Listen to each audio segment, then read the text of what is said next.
this meeting to order. Please stand for the pledge. I pledge allegiance to the flag of the United States of America and to the republic for which it stands, one nation, under God, indivisible, with liberty and justice for all. Okay, we have the Porter County Stormwater Management Board meeting. It's April 19th, a little after 9 o'clock. We're going to get right into the consent agenda. This is for the Stormwater Management Board. This is for claims, as noted on the agenda here. So we have claims for Carriage Hill subdivision, 28-78802, County Road 550 East, 3730, and Ludington Ditch, $25,999. That's for consent agenda for the Stormwater Management Board. I'll move it to the floor. Move to approve. Second. We have a motion and a second for the consent agenda. All those in favor signify by saying aye. Aye. Pose same sign. Motion carries. Next up is Drainage Board. That would be the three commissioners. I'm going to turn it over to Mike because of what we're doing here this morning, a little bit different. So, Mike, I'll turn it over to you. Yeah, so we're going to do a little bit of heavy lifting this morning with two cases or two applications to conduct work within our system of regulated drains and drainage easements across the county. We had attempted to hear these at a meeting of the advisory board last Tuesday night. We were unable to make quorum. We had to move our advisory board meeting from Monday to Tuesday to accommodate the ARPA subcommittee meetings. So we thought we would have enough. We had one member that was going to come not show up. So rather than putting these cases on the side burner or the back burner, we wanted to keep these, I think they're fairly straightforward, keep them moving, keep the applicants moving forward with their projects. So we're going to hear two cases this morning. The first one that I'll present is case SM-22-0026. This is an application filed by the Doolin School Corporation. They are requesting use of the regulated drainage easement associated with Kemper Ditch to install a new water main under the ditch in order to provide municipal water to Brummett Elementary School. So this is on Indian Boundary Road, approximately 1,500 feet west of Brummett Road, as indicated there on your screens. That's the project area. The project itself extends basically from the town of Chesterton limits, where the sort of Jewel Osco development is on Indian Boundary, all the way down to Brummett Elementary School. In your staff reports that were emailed out on Thursday, there were construction plans in more detail. So if you've got questions, we can certainly refer to those. But in essence, the applicant is proposing to install a new 16-inch water main along Indian Boundary Road in order to provide water to Brummett Elementary School. With regards to Kemper Ditch, it'll be a high-density polyethylene pipe, HDPE water main that's going to be installed under the ditch via horizontal directional drilling. So that's the plan sheet there that shows the work area associated with Kemper Ditch. And it'll include installation of concrete anchor collars on each side of that crossing, as well as butterfly valves on each side of the ditch. Once constructed, my understanding is the water main will be accepted for operation and maintenance by Indiana American Water. The applicant is proposing to conduct the crossing via directional bore, again, as I mentioned, with a separation distance of at least 5 feet. And so that's our standard requirement, so they're meeting that here. We understand, so the contractor has been selected.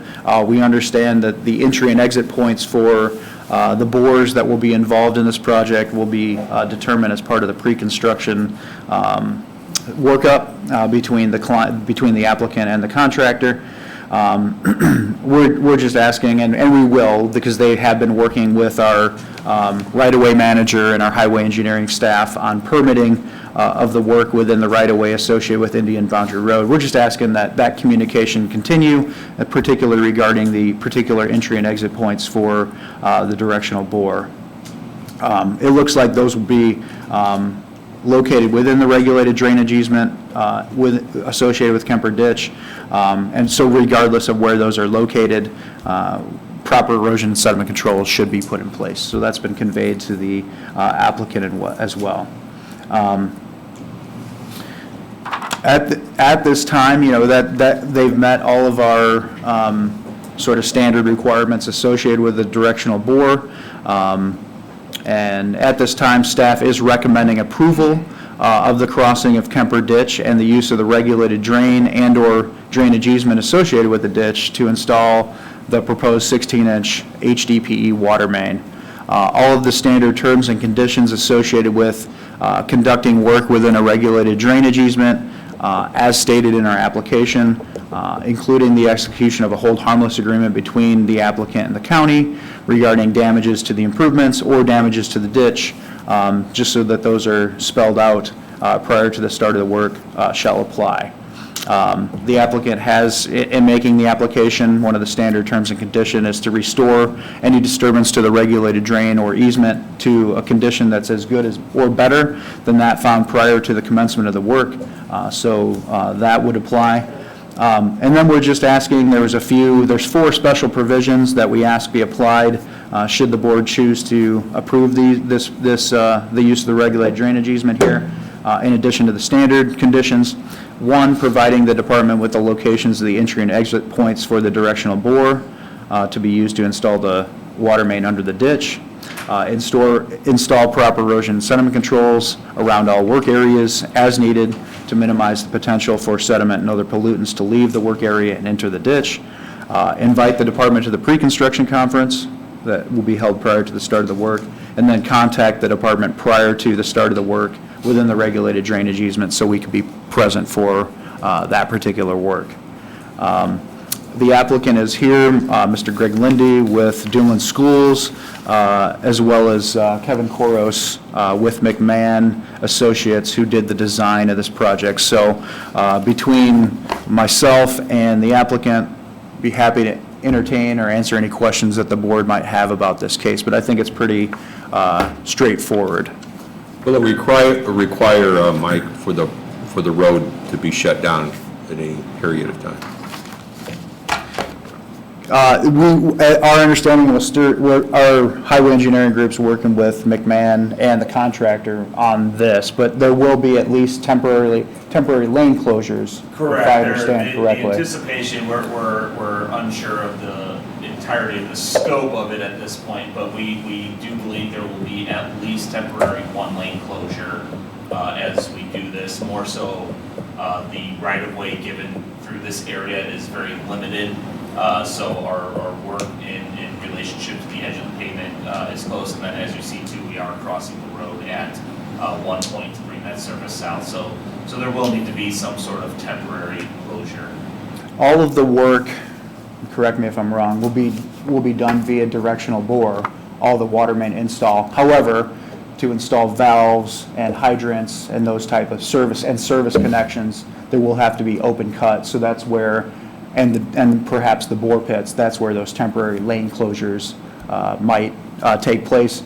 And for the commissioners, we've got our bridge project going around the corner later on. So that's our concern, is the timing of this project with the timing of our project and the lane closures and the effects on traffic that those might have. So that's sort of outside of, the regulated drain stuff, but I want to let you guys know we are working on that, the scheduling and understanding the impacts to traffic, make sure that the traveling public is aware of what those impacts are going to be well ahead of time as well. Assuming that you get approval today, what does your schedule look like to start work?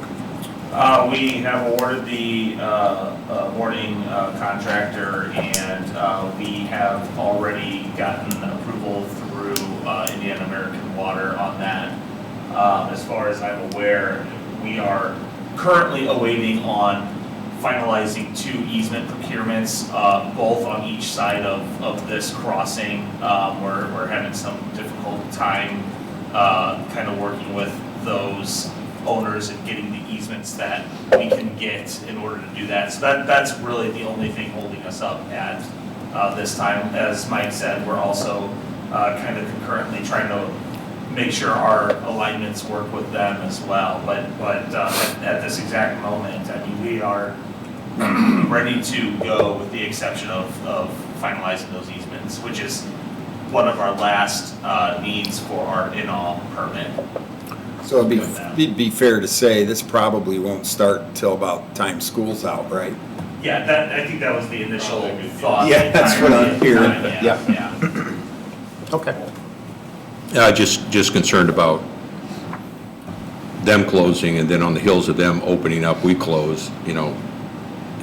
Absolutely. That's going to be tough to schedule around, but, yeah. Mr. Chairman, I'll motion to approve. Second. We have a motion and second from the Drainage Board on the consent agenda. As noted on the agenda, all those in favor signify by saying aye. Aye. Aye, pose same sign, motion carries. Glad we got you guys in. Thank Thank you, you. guys. Thanks for the patience. Yeah, we appreciate it. Yep. Thanks, Mike. Appreciate it, thank you. The next case that I'll present here this morning, and Mike Hudak with NIPSCO, it looks like he was unable to make it, but I would suggest the board proceed with hearing this case, is SM 22-0027. This is an application or request from NIPSCO to install a new gas main under Henderson Ditch on County Road 700 South, AKA Bowling Alley Road, in order to connect 2 gas distribution systems that currently dead end on each side of the ditch. The improvements will allow the applicant to retire an outdated regulator station located at 500 West and 700 South, and it will allow them to upgrade the pressure in the system as well. So we have reviewed this and the application and all of the accompanying information, including the construction plans. It will be a directionally drilled 3-inch plastic medium-density polyethylene medium-pressure gas main installed under the ditch, and connection to the new gas main to those dead ends on each side of the ditch. As I mentioned, yeah, they'll allow them to retire a regulator station that's out of date and needs improvement, and upgrade pressure in the systems. The directional drill would be a minimum of 8 foot below the bottom of the regulated drain. They are going to go basically under the paved section of the roadway, under our new culvert that we installed there, because the right-of-way is somewhat limited here, and there is an existing NITCO fiber optic line on the south side of our culvert under the wing walls. So I don't see an issue with that.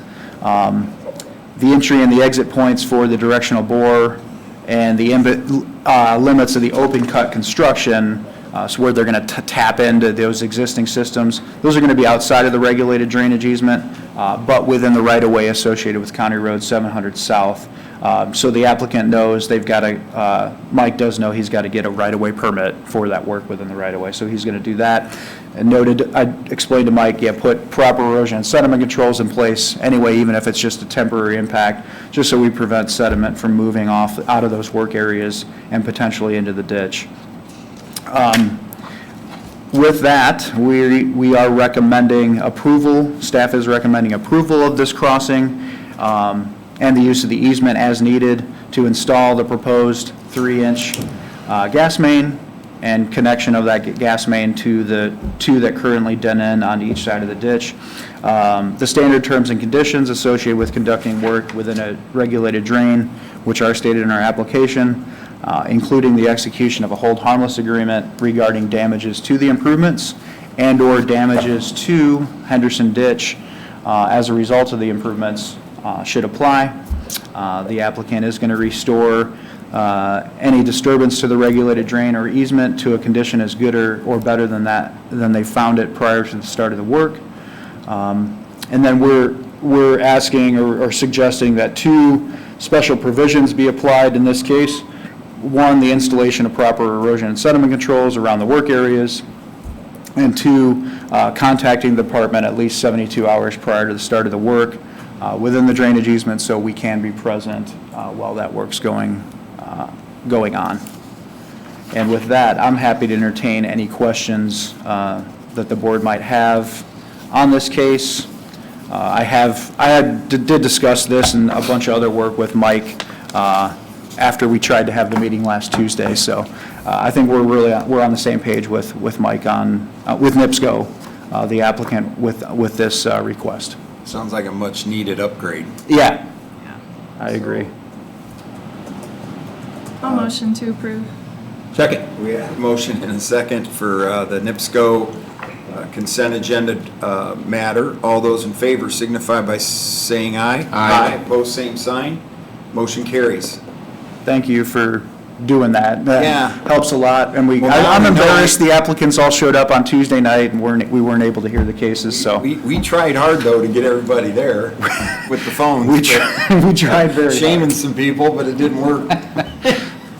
But I'm glad to know that we could do this for these type of things, so it doesn't get backlogged. If needed, I'm going to try to avoid that. Right. That's what the Well, advisory is we've here been for. for but- 5.5 years, and this is the first time it's happened. Correct. So, I mean, it happens. Correct. So, we rebounded and did pretty good, so. We did. Good. Next up, we got some announcements. Mike? Yeah, so I wanted to introduce a new employee. I'm happy to be staffing back up again and finding some very good people to fill some positions that have been open for some time. But I want to introduce Tom McNabb. You guys probably all know Tom already. He's joining us from the Highway Department. How long were you with the Highway Department, Tom? 8 years. So he was with the Highway Department for 8 years.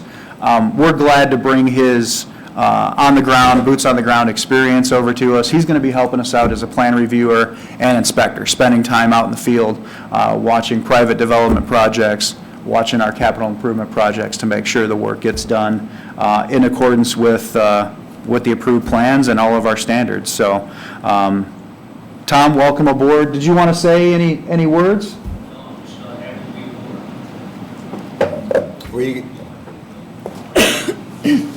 We got a tough job. Because, you're the last line of defense between us and the real world, I guess. But good luck, and I think you're well needed right now, so good luck and keep her rolling. Thank you. Next up, we have a request for quotes. Go ahead, Mike. These are on our service agreements. Looks like we got Yeah, another this- one that trailed in here. Yeah, that's exactly what it is, a straggler that was out there. This is an annual construction and maintenance services agreement with AccuDig, who's been one of our regular storm sewer televising and cleaning contractors. They can also do point repairs on storm sewer. So we finally got their full packet in, so are presenting this agreement to the board this morning for approval. Make a motion to approve. Second. We have a motion and a second for a annual construction and maintenance agreement for 22 for AccuDig Inc. All those in favor signify by saying aye. Aye. Both same sign. Motion carries. They'll be added to the list now. Projects and program updates. We got the Greater South Haven Stormwater Infrastructure Study. Yeah, so I kept the agenda a little bit light this morning, not quite sure how long it might take us to get through those 2 cases. The plan is to, at our May 17th meeting, by that time, we'll have finalized our review of both the Greater South Haven Stormwater Infrastructure Study and the Shorewood Stormwater Infrastructure Study, and be able to present some findings in more detail. We'll have some full-color exhibits for you to look at. But I did want to give you an advance look. Both are just about complete at this point. Both consultants, DLZ worked on the Greater South Haven study for us. Christopher Burke Engineering worked on the Shorewood. Both did a great job. I think, summarizing, putting together all the data that was collected and giving the department and the board a really good roadmap moving forward on what needs to be done out there in terms of immediate repairs, as well as some long-term, more programmatic type efforts that need to be conducted in both of these subdivisions. I guess what I wanted to share with you this morning is that the sort of overall findings and recommendations, and in terms of dollar figure, what it looks like in terms of immediate needs in both of these areas. So Greater South Haven includes Coventry, New South Haven subdivision, and Salt Creek Valley Commons. Basically, all of the storm sewer in New South Haven and Salt Creek Valley Commons is all corrugated metal pipe. 50 years or older at this point. We're seeing the same kind of issues that we saw in Old South Haven with that corrugated metal pipe. It all needs to be replaced or lined, okay? Coventry is a little different situation. It's a much newer subdivision. However, I think we've talked about this before. The investigation, the storm sewer televising we did showed that at the very least, extremely poor construction practices were used when the storm sewer went Imagine that. in. So all of that also needs to be replaced, although it's only about 20 years old, and it's dual wall, HDPE, so black plastic pipe. If you look at the video, it looks like you're going through a roller coaster, is essentially what it looks like. So we've had a number of failures, some sinkholes that have developed, which are places where the pipe failed. We've repaired those, but we need to replace that entire system so that drainage can be provided for that subdivision in a proper fashion. So price tag wise, and this is just basically for the replacement of those storm sewers, plus within Salt Creek Valley Commons, we have some issues with the detention basins that are in that subdivision that don't really work like they used to or properly. We're looking at about $25 million worth of improvements. That doesn't include add-ons such as, road reconstruction and adding inlets, for example, in New South Haven, kind of like what we did in Old South Haven, or in Salt Creek Valley Commons. So it doesn't include things like that. So $25 million just to replace, basically bring that infrastructure back into a proper level of service. Now, Shorewood, Is that just all cut and repair? That's not any lining, so if you could line, prices could come down a little? that includes lining. Okay. It includes Percentage of it? a percentage of it where we're well, I shouldn't say certain, but pretty certain where we could conduct Right. lining work, and it includes open trench, open cut construction, and road reconstruction where we know the pipe's really bad at this point and needs to be replaced. Couldn't be lined. Shorewood is a little different situation, as you guys know. Still older subdivision, at least the early parts started being built in the early 1970s. We do have a lot of corrugated metal pipe in those sections, so that does need to be replaced or lined. There's a lot of concrete pipe in the newer sections that looks to be in really good shape, so that's a good thing. But remember, about half of the conveyance infrastructure in Shorewood is pipe. The other half is ravines. And so there's some unique issues that need to be addressed early on, immediately in Shorewood with those ravines. There's more programmatic recommendation deal with those, all the down cutting and erosion that's going on, maybe over a longer period of time. For the immediate needs, which include the storm sewer reconstruction that needs to be done, and sort of the more immediate ravine issues, it's about a $6 million price tag, okay? Looking at the ravines, and the concept that we're going to try out, should we get the ARPA funding and approved through the process to do so, we're going to have a demonstration project of it, but to address the about 25,000 linear feet of ravines that really need to be treated in the subdivision. We're looking at probably another $4 million to do that in terms of 2022 dollars. So about $10 million, it looks like, in Shorewood would get us sort of up to a good level of service. Now, that doesn't include add-ons, adding an inlet here where one might be needed, extending a storm sewer where that might be needed. But We have fewer of those issues than we have in New South Haven and Salt Creek Valley Commons, but there still are some of those out there. So 25 million plus or minus for Greater South Haven, about 10 million plus or minus for Shorewood, just to bring the existing infrastructure sort of up to good condition, okay? Again, we'll share a lot more with you. Chelsea has been working hard to review both of these, as have I, get final comments back to the consultants to finalize these, but they're in really good shape. So next meeting, our plan would be to spend a lot more time talking about some of the particular projects and let you guys ask more particular questions. So we'll share, plus, once it's finished, we'll share that with you so you can thumb through I it know yourself. this Friday, we're meeting for the ARPA committee, and I think that the ravine restoration. Thursday. Oh, it's Friday, isn't it? The 22nd? Oh, boy. What is the, Second is Oh, Friday. so it's, you're right, it's Friday. Friday. Yeah, Sorry about that. that's all right. So I know we're talking about that one. On the South Haven one, is there one of those in that for the ARPA discussion? that you- There's 4 projects that we've included in the ARPA discussion from New South Haven and Salt Creek Valley Commons. Okay. 2 and 2, 2 from each, and then 2 from Shorewood as well. Okay, so we'll be hearing those on Friday as well? Correct. Okay. In the subcommittee Yep, meeting. just wanted to let everyone know Yep. that's watching out there that the full presentations in those meetings will be coming, right? That's correct. Yep. We'll talk about those specific projects. Yep. Thank you. Any other questions about the studies at this point? Just a comment, and hopefully the POAs and the citizens will cooperate as far as easements. I imagine you're going to need to increase the width of some easements, and anytime we have Yep. to purchase easement, it adds exponentially to the cost of doing these projects. As a practical matter, hopefully the POAs will step up and conservancy. Been very part of an open and frank discussion, I know, at least at Shorewood, because I've been to several of the meetings, so I know they're very well of it. Very good. And South Haven, I don't think we had a problem the last time up in South Haven, so, No, I mean, only other on, than the down light poles and that whole thing. Yeah. The emergency we had, but yeah, that's right. But outside, that outside was of that. outside of the easements. Yeah, exactly.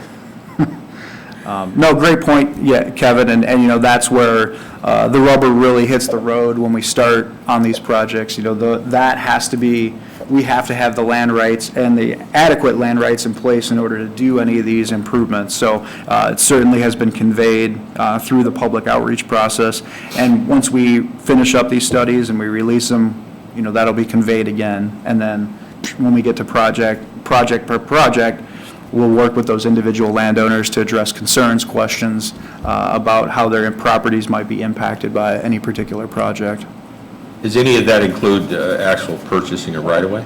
It does not include, none of those numbers include purchase of easement or purchase of right-of-way. Are you guessing that they're?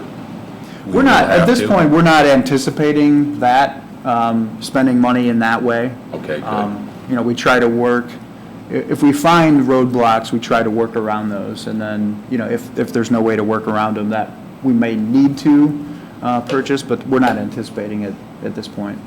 Historically, I've always brought it up because it's one of those things that the citizenry can do and takes the burden off the government and the Yeah, cost if of the project. we're fixing the flooding in front of their house, it makes a little Exactly. sense that they charge us for doing it. It's a return on a non-investment. Right. I think it's going to be very hopeful that we've already completed what we've done in South Haven, and any residents who are going to be impacted directly can see that we've come back and planted great. It looks great. We didn't leave them with a mess. Right. Well, almost in every case, Laura, it looked better than what we started with after you finished it. Thank you. I agree Easier to with get that. trust. when That's you right. already have- And we still have skeptics, right? I mean, and a healthy skepticism is always good. But we can point to successes, particularly Old South Haven, but a number of other subdivisions at this point, as well as some small projects within Shorewood Forest, for example, that we've already done. So in the outreach meetings, we talked a lot about the history Yes. of how Shorewood got to where it got, how it was originally a private development. And after they started seeing wear and tear, they came to the county and the commissioners took it over. And when they took it over, there was no transfer of easements, there was none of that. It was just, we'll take it over. But none of the paperwork followed. And so when you explain that to everyone out there, a lot of people living out there might have only been living there for 4 or 5 years. You don't know. You could have people that were there from day one to people that moved in a week ago. And that's what we talked about. I thought that the outreach program that we did in conjunction with the POA, because they have a big lake project, dredging project coming up. Right. We felt by attacking it together with the POA and our board and our staff that we could get a little bit better messaging out there for everybody to know what was going on. And I think like Mike said, we have a couple distractors, but we sort of do in any thing we do, and it's just part of it, so. It's just part of it. So, in closing, those, 35 million plus or minus, as you guys know, our annual budget for construction, maintenance, repair work is about $1 million at this point, given what our current fee brings in. So that's a question that staff will have to work with, in particular, the commissioners and the council, as we move forward on how we address that, because these are immediate needs. These are things that need to get done, not 15 years from now, but more like within the next 5 years. So, And you can make a case, the longer it's put off, the more expensive it gets. that's exactly right. That's exactly right. Well, especially with the investment the POA is making in dredging the lake, they're eager to see the erosion get under control. Yeah, now it becomes a timing issue, because you dredge the lake and you want the ravine improvements to be put in place Can you say Bob? right away, so you just don't do it all over again. So that's the timing piece I think you have here, so, That's right. for that part of it. For the ravines. For the ravines, right. Exactly. Yep. The next thing I had was just a brief MS4 program update. I think we made you, the board members, aware that the new IDEM municipal general permit is active. That replaced the old Rule 13, as they called it. It's now a general permit. They just released the notice of intent for coverage under that new permit. So Amanda's been working on that. It's due July 5th, so we have a little bit of time to get our ducks in a row with that submittal. So more to come on that. I just wanted to give you guys sort of a heads up that process has started. We spent time last spring talking about the changes to our ordinances that will be needed. We've got a couple years to work on those, but it's a lengthy process to do that, so we're getting underway. Just wanted to kind of just float that out there, make sure you guys are aware. Did they add a bunch of that stuff in there we were talking about with additional staffing and other things? So they took public comment, right, as required, but they didn't really address any public comment. They responded to all the public comments saying that, well, we'll address those as the new permit gets implemented and that we'll put together guidance and so forth. I'm not holding my breath for any of that. I think we take the approach that we sort of laid out in concept last spring. We've got strong ordinances already. Some of the changes I don't necessarily agree with technically, but we address them in the best way possible. I just don't want to do more damage than good just to meet new requirements. So yeah, much more to come. They didn't really address, make any changes in response to any public comment. They did make a few tweaks administratively, but, and the response you'll get from IDEM all the time is, well, we don't have the money or the people. And I say, well, look at us. Do we have the money or the people, or do any of the other MS4s that you're asking to do all these things have the money or the people? Unfunded federal The unfunded mandate. The biggest issue I've always had with it, they look at the metrics. How much are you spending? Not how much are you accomplishing? And that's the the Indiana Association of State Floodplain Managers has a couple fact sheets available for you online, so. Good. Amy Harville did a great job with it. And it took them a long time to come out with this new. The permit had expired, I mean, it was, Year and a half ago. well, it was 8 years, I mean, they were working on a new It's permit long. for 8-9 years. say, when When I was- Reggie was still down at Yeah. IDEM. Going, but you don't have a permit, My but just first keep going. couple of years of being a commissioner, they kept talking about this was coming. Right. And- Right. Silly. Silly. Oh, and one other thing we've talked about is the lake, there's a number of communities on the lakefront that I believe are gonna be roped into. So they did have that coastal thing? Well, so they're adding to it. Do I know what communities they are? No. The current MS4 program coordinator downstate told me directly that, well, I want to be the first one to talk to them and let them know.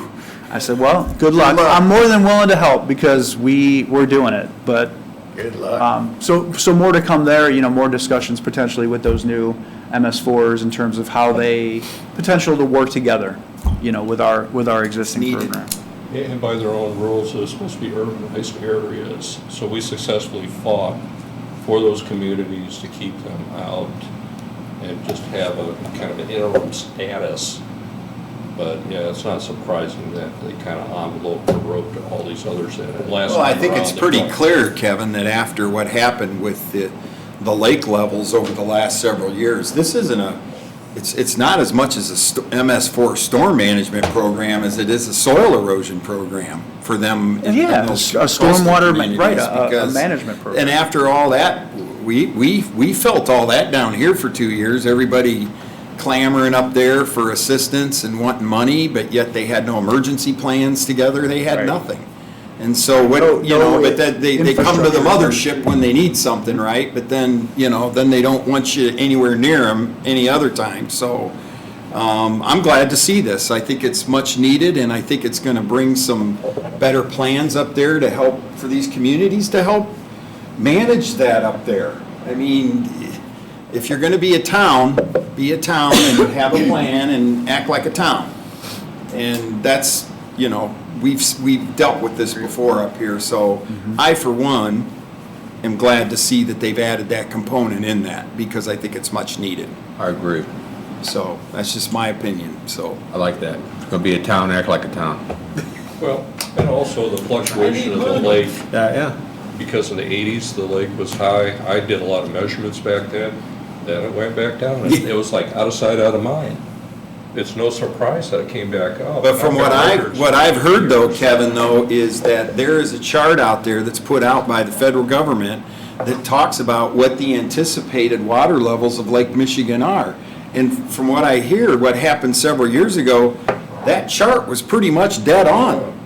So they knew this was coming. They have a chart, they have guidance, right? You're always looking for guidance when you're managing something. And everybody just sticks their head in the sand, and here you go. And that's what you got. So I'm glad to see this, because I think it's going to stimulate some Right. activity That's up right. there, and discussion and action, Mm-hmm. and that's what you need.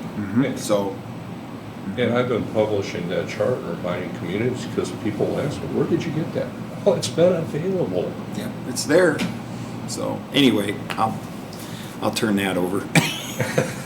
Sorry.